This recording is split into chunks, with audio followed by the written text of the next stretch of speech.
estamos falando de Jeremias, amém? Amém. Pode sentar então, todos. Vamos lá.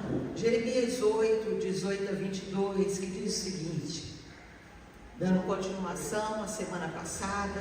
Você que não assistiu o primeiro vídeo, ele está na internet, nós estamos dando continuação. Busca lá que você vai achar. Jeremias 8, 18 a 22 diz o seguinte: se eu pudesse consolar na minha tristeza, se eu pudesse consolar-me na minha tristeza, o meu coração desfalece em mim.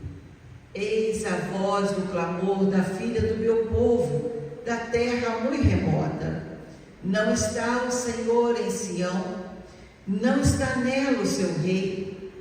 Por que me provocam a ira com as suas imagens de esculturas, com vaidades estranhas?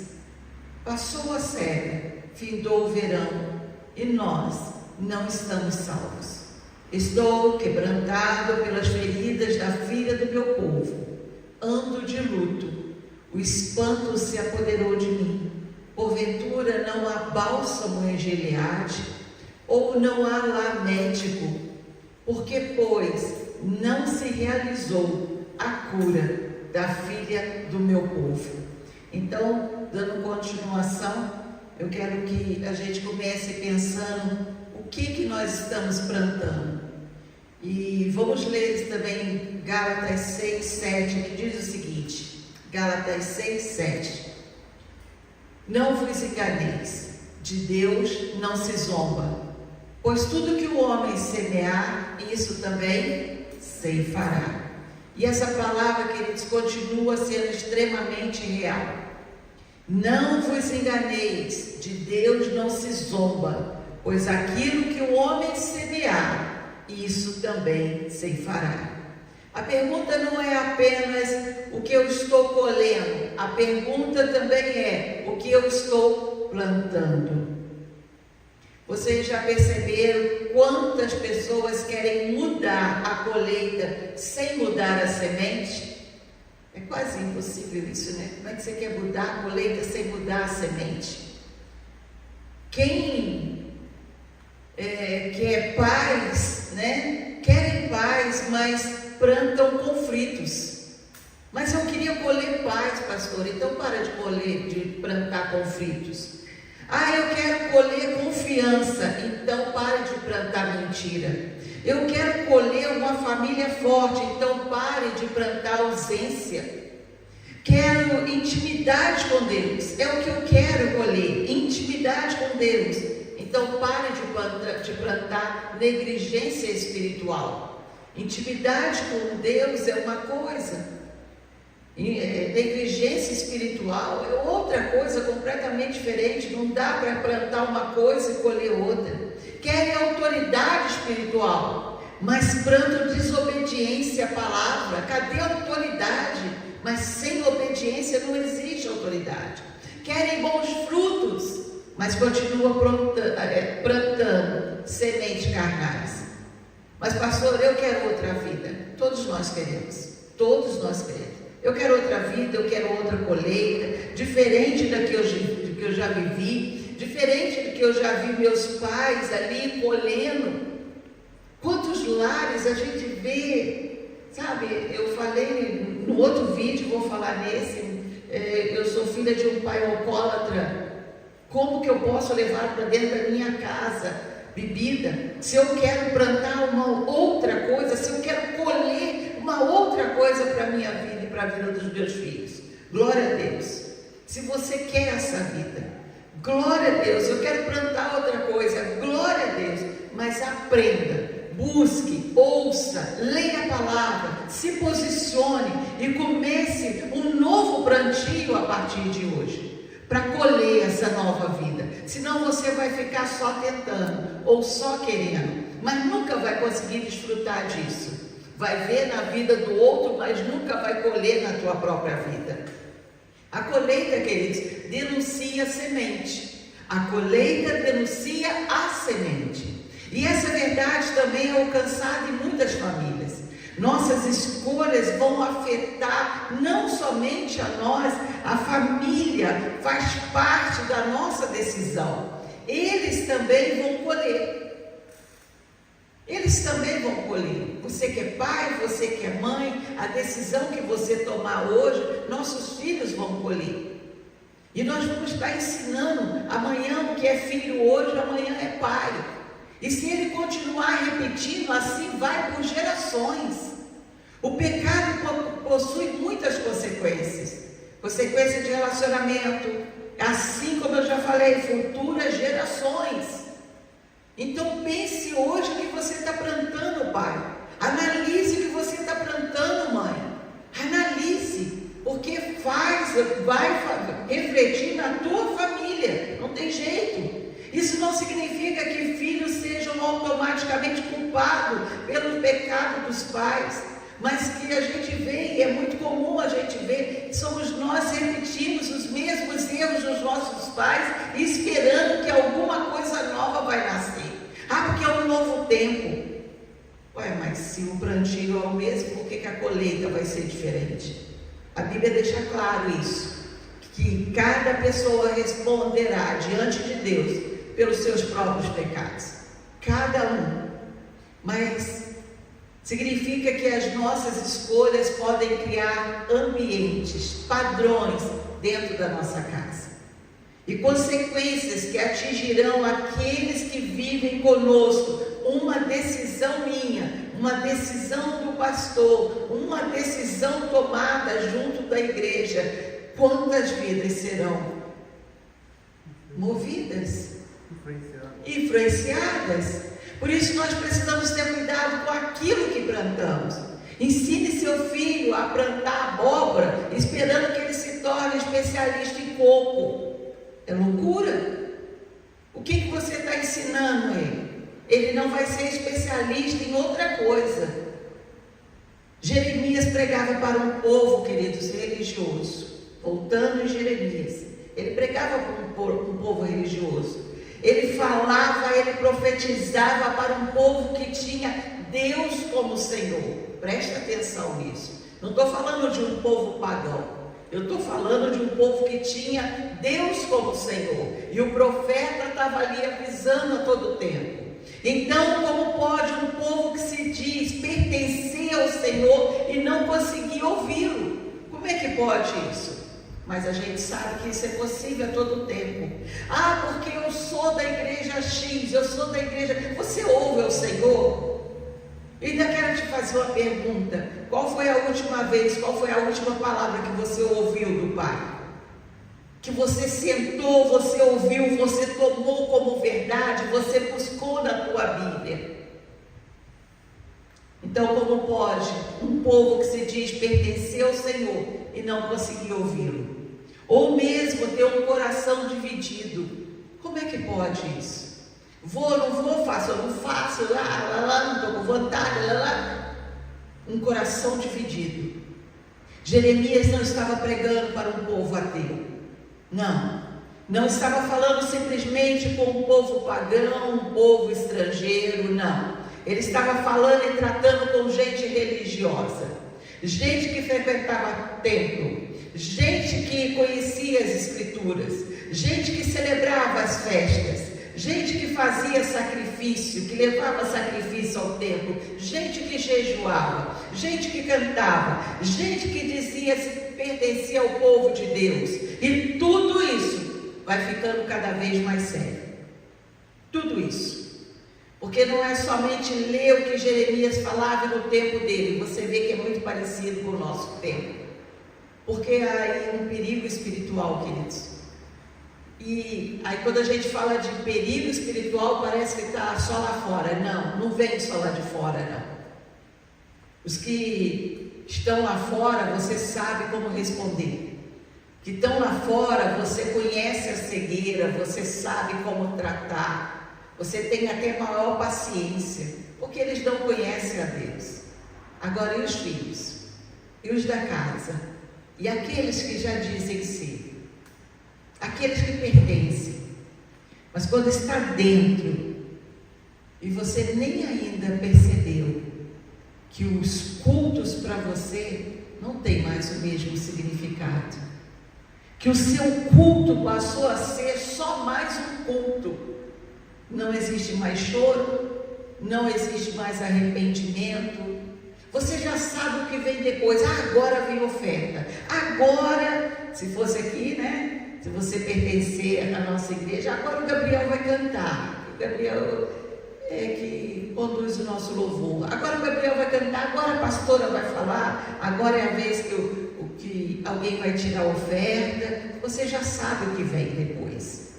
Mas quando você vem entregar o teu culto, qual é a tua experiência com Deus? A presença, o choro, o arrependimento, a palavra que fala contigo, que transforma a tua visão, a expectativa. Se não te visitam mais, nem faz morada dentro de você. Oh, Espírito Santo, o poder, querido, de Deus não diminuiu. Eu esfriei. O poder não diminuiu. Você pode ter esfriado.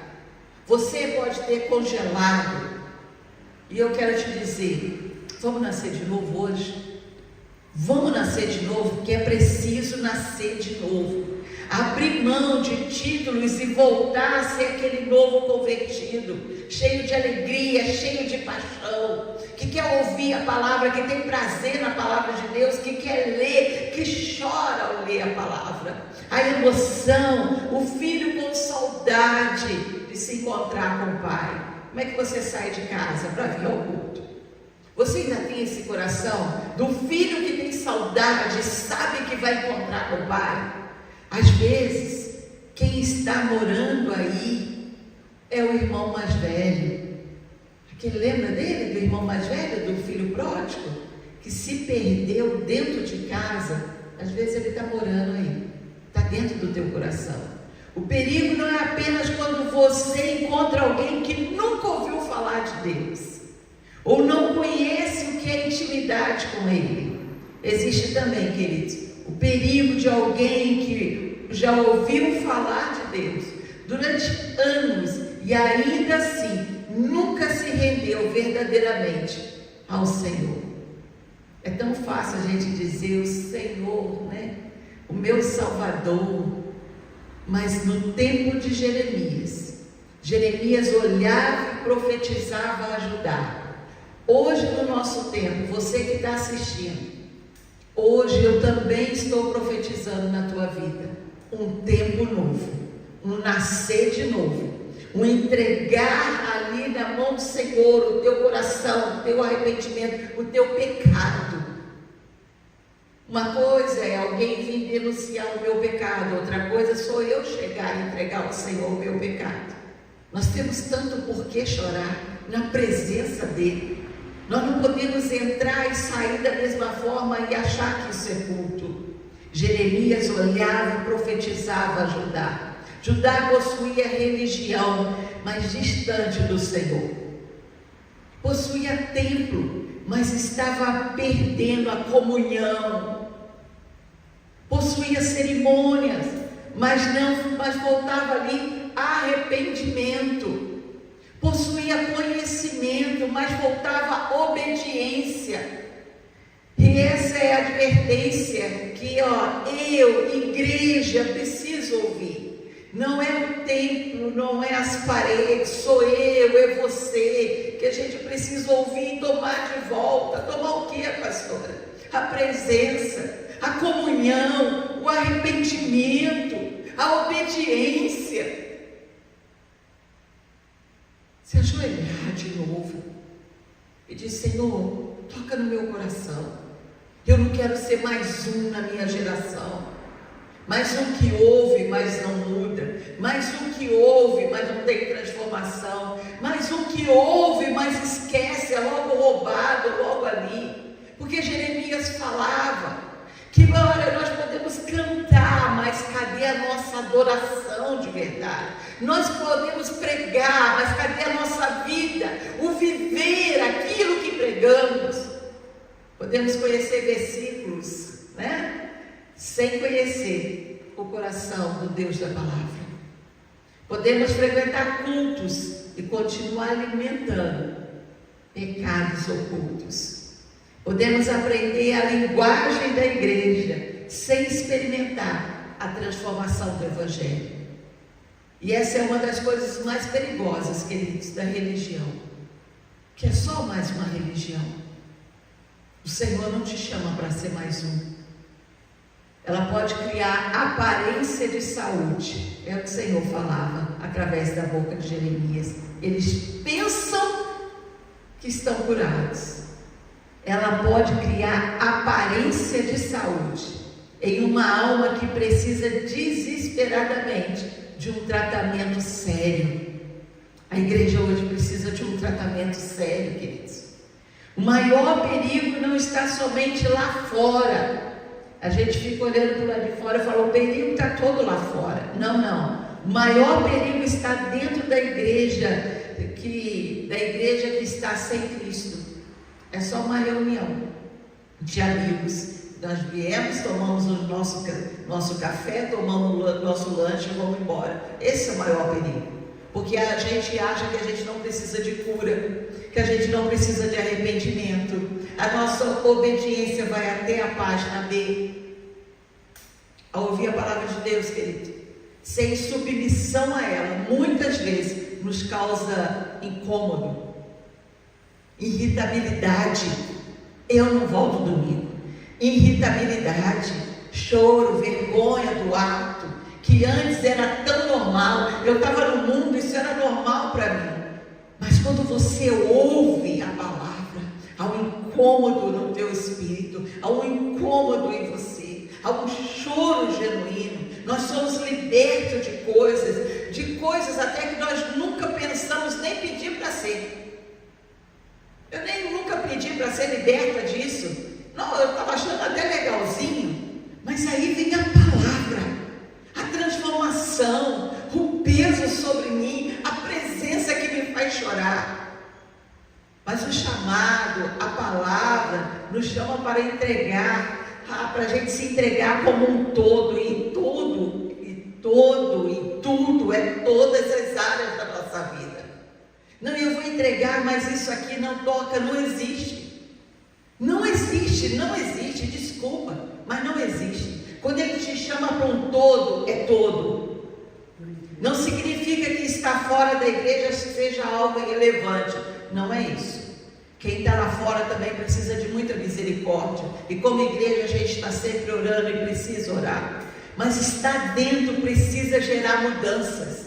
E mudanças radicais. Mudanças aqui dentro, não é aquela que eu digo, não é aquela que o outro diz, é aquela que o Senhor, Ele faz, porque eu estou permitindo, porque eu estou querendo. Eu estou querendo plantar outra coisa, eu quero viver outra coisa, eu quero ouvir profetas como Jeremias, profetas sérios, que falam a boca de Deus, aquilo que a palavra diz, no meu tempo e na minha hora.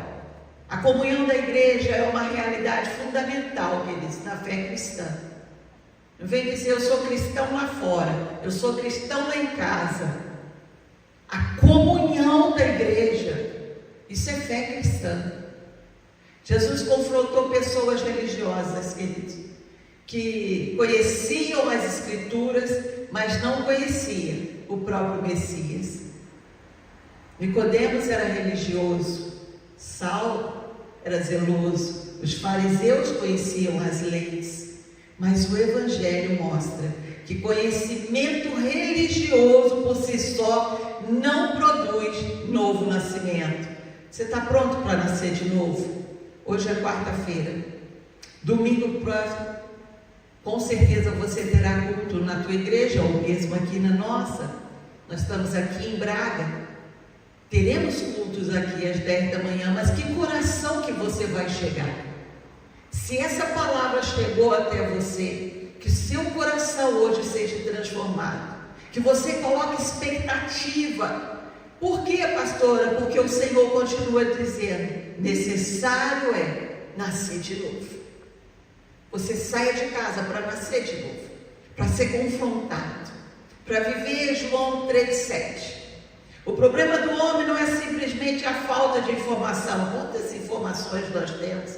É necessário transformação interior, mudança de mente, vida nova, transformação. Então não é mais uma informação. Eu não quero ser mais uma informação na tua vida.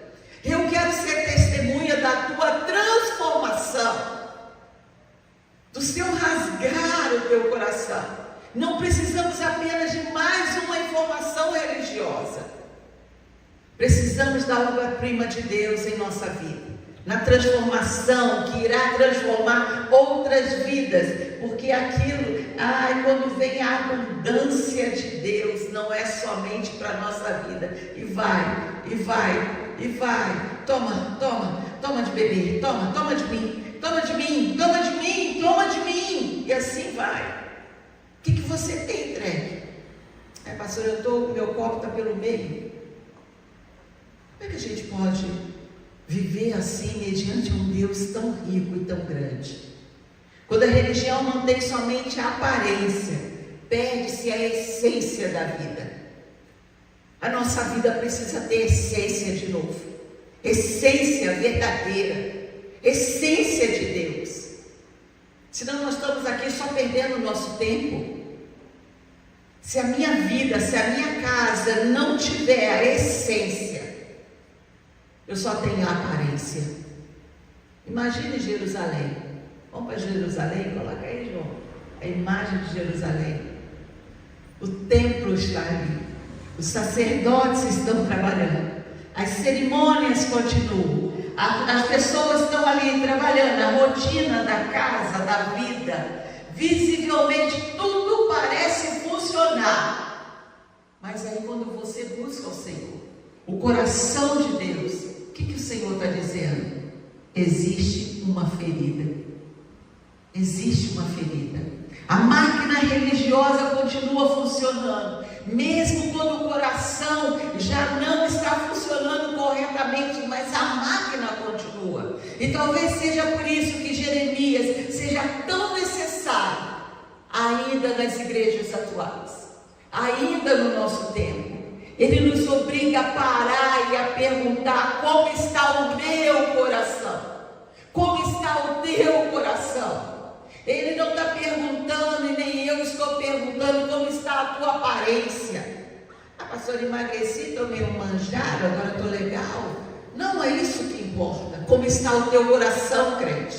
Como está o teu coração, filho? Como está o teu coração, igreja? Eu não estou perguntando quantas pessoas me conhecem. Eu não quero saber quantas vezes eu subi nesse púlpito. Eu não quero saber quantos cultos eu frequentei. Não me interessa saber quantas pessoas me elogiaram, quantas pessoas bateram nas minhas costas, ou mesmo falaram mal de mim. Nada disso muda a minha vida. Quantas igrejas eu sigo no Instagram, ou quantos pastores ou mensagens eu escuto por dia, que às vezes são tantas vozes que você não ouve ninguém. A pergunta principal é: como está a minha comunhão com Deus? Na minha intimidade com Ele? Isso sim é o importante. Mas você, pastor, eu ouvi gente o dia inteiro, eu ouvi louvor o dia inteiro, mas a sua intimidade como é que está? Será que você tem como responder isso? Qual foi a última palavra dada? Qual foi a última palavra recebida, direcionada para mim, vindo da boca de Deus para a minha vida, da boca de Deus para minhas causas, da boca de Deus para a tristeza do meu coração, da boca de Deus para a minha casa? Essas são as perguntas que apenas o diagnóstico divino pode fazer. Somente o diagnóstico de Deus é mais profundo do que os sintomas.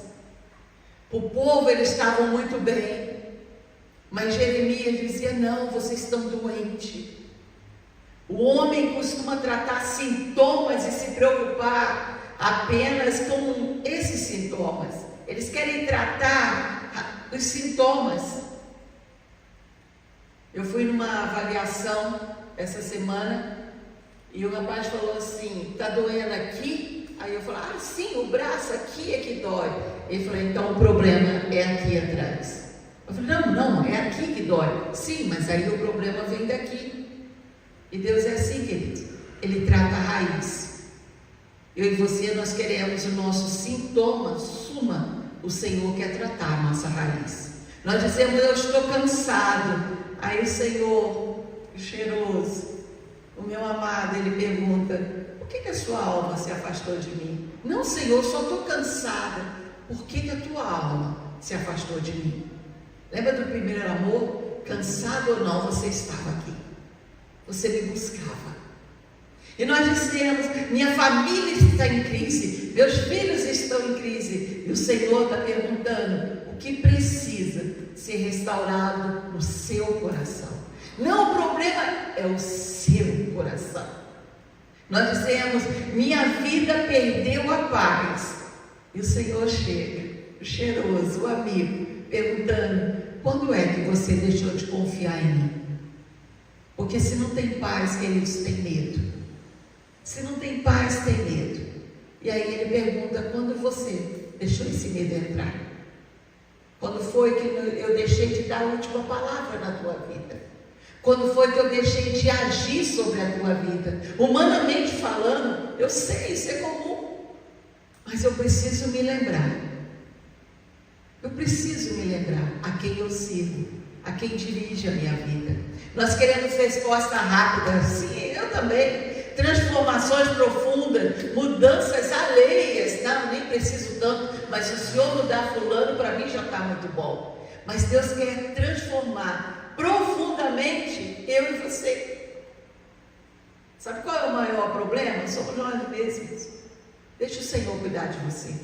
Hoje eu quero permitir isso. Senhor, cuida de mim, do meu interior, do medo que tenta me assolar.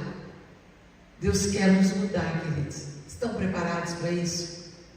O entulho que sai não somente da vida alheia, mas que tanto me perturba, que eu olho, eu vejo, eu expresso, precisa de tanta transformação essa pessoa. Ah, Senhor! Aí Ele vem me tratando. E a sua falta de amor, hein, filha? E a sua falta de amor? Que o Senhor insiste em me ensinar a amar. Amar, a ter paciência, amar. Por isso que o processo divino muitas das vezes começa de uma maneira desconfortável. É sim desconfortável, claro que é desconfortável. Aonde Deus toca, dói. Aonde Ele mexe, não mexe para dar uma ajeitadinha, não, é para transformação. Arranca as raízes. Deus revela o que escondemos. Você escondeu tanto, né? E de repente está no Jornal Nacional.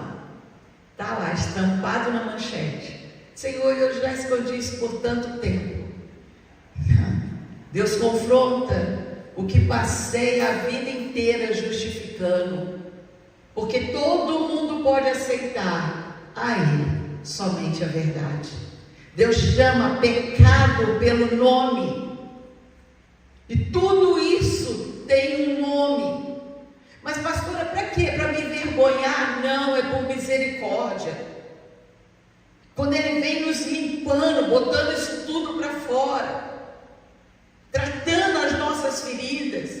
Não, eu vou passar muita vergonha. Não é para vergonha, é por misericórdia. Porque eu sou crente, nossa vida nada tem a ver com as trevas. Queridos, onde tem pecado, vem aqui, Samuel. Satanás não tem permissão de nos pegar. O lado escuro, que estava escondido, ele nem tem autoridade mais para isso. Por que não pode segurar, lançar as garras dele na tua vida? Porque foi exposto, o Senhor limpou, não tem mais acesso, foi exposto, não tem mais como segurar. Nós não temos nada com as trevas. A nossa comunhão é com Deus, mas andar com Deus é andar na verdade. Não tem nada escuro, não tem nada guardado, não tem nada de meias palavras, não tem manipulação do inferno. Não tem. Por quê? Não, eu quero esconder isso, eu não quero tratar disso. Querido, Senhor uma missão, e a nossa missão é clara. Nossa vida tem um dono, e esse dono é Jesus de Nazaré, que entrou pela nossa vida, e não entrou pela portinha dos fundos, e não entrou para ficar escondido. Ele é o dono da minha e da tua vida. Porque um médico que esconde do paciente uma doença grave, a gente não pode dizer que é um bom médico. A gente não pode dizer que é um médico zeloso, amoroso, ou mesmo responsável. Não, eu não vou te contar da sua doença para você não ficar malzinho. Não, ele vai te contar, ele vai te confrontar, ele vai te pedir novos posicionamentos. Quer servir o Senhor? Ou então pede para sair, né? Ah, Senhor, desculpa aí, para mim não deu tempo. Da mesma maneira, uma pregação que nunca confronta o pecado pode produzir conforto momentâneo. Fala o que eu quero ouvir, pastor. Diga o que eu quero ouvir e eu vou fazer parte da tua igreja.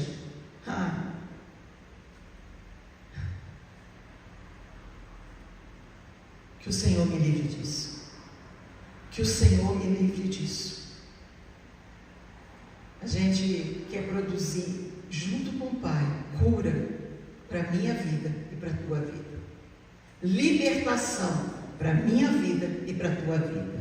E o diagnóstico é uma expressão de misericórdia. É uma expressão de misericórdia. Quando Deus revela a minha e a sua enfermidade, Ele não está necessariamente tentando destruir o homem. Ele pode estar tentando salvar o homem. O diagnóstico dói, assusta, mas a ausência desse pode ser fatal. Pode ser fatal. É melhor descobrir a ferida enquanto ainda existe oportunidade de tratamento do que continuar dizendo, não é nada. O livro de Jeremias é cheio de advertências, porque Deus continua chamando Judá ao arrependimento. O Senhor não estava simplesmente interessado em anunciar a destruição. O Senhor não é aquele pai que ameaça para gerar medo. Existe pai que ele fica só ameaçando, né? Não. Ele está confrontando o pecado antes que o juízo chegasse.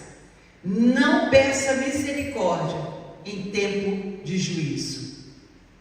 Isso nos mostra uma característica preciosa do coração de Deus. Deus não tem prazer em destruir um pecador.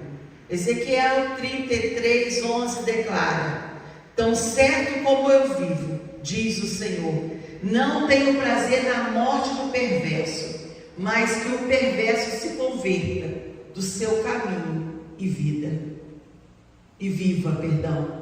Essa é a razão pelo qual existe profecia.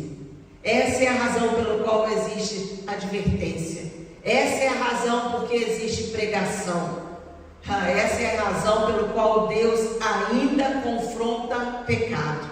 Essa é a razão para que a palavra chegue até você, porque ainda existe oportunidade de retorno. O relógio, queridos, continua andando. O relógio continua andando. Jeremias viveu num período em que o relógio estava chegando à meia-noite. E essa imagem é importante porque a vida também possui um relógio. Não sabemos quantos dias teremos. Não sabemos quanto tempo teremos para corrigir determinadas coisas. Não sabemos quanto tempo teremos para pedir perdão a alguém. Não sabemos quanto tempo teremos para fazer o caminho de volta da casa do Pai. Não sabemos quanto tempo teremos para obedecer a palavra do Senhor. Por isso, querido, o pecado mais perigoso atual se chama depois. Depois eu oro, pastora. Depois eu perdoo. Depois eu conserto. Depois eu abandono esse pecado. Depois eu aceito Jesus como o único Senhor e Salvador da minha vida. Depois eu sirvo. Depois eu vou me reconciliar com a minha família. Depois eu entrego a minha vida a Cristo.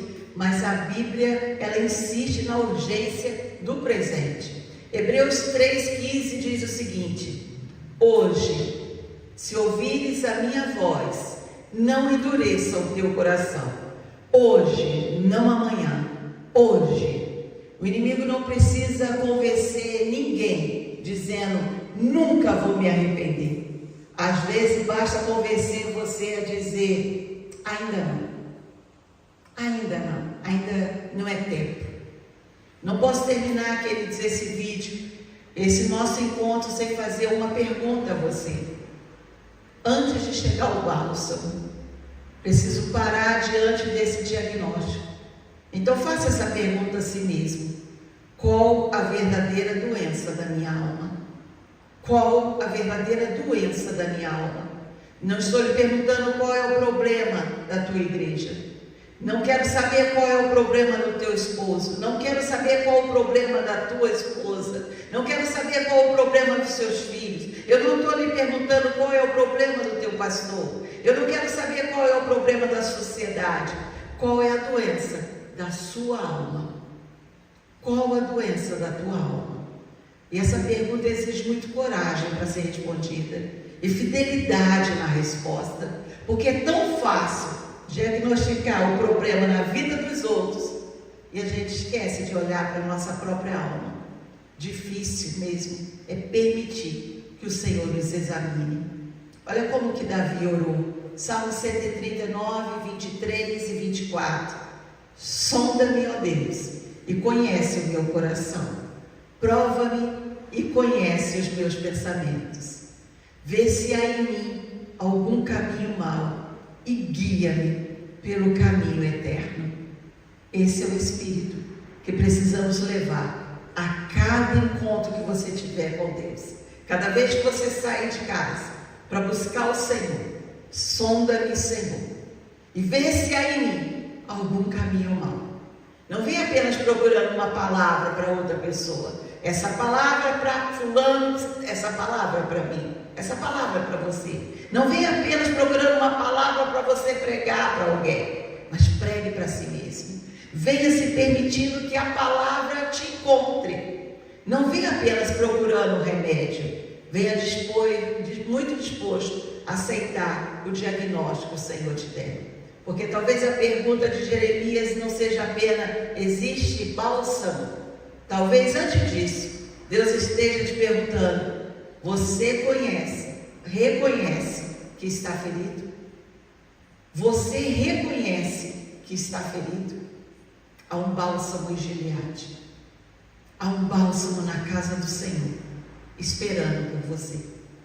Em nome de Jesus.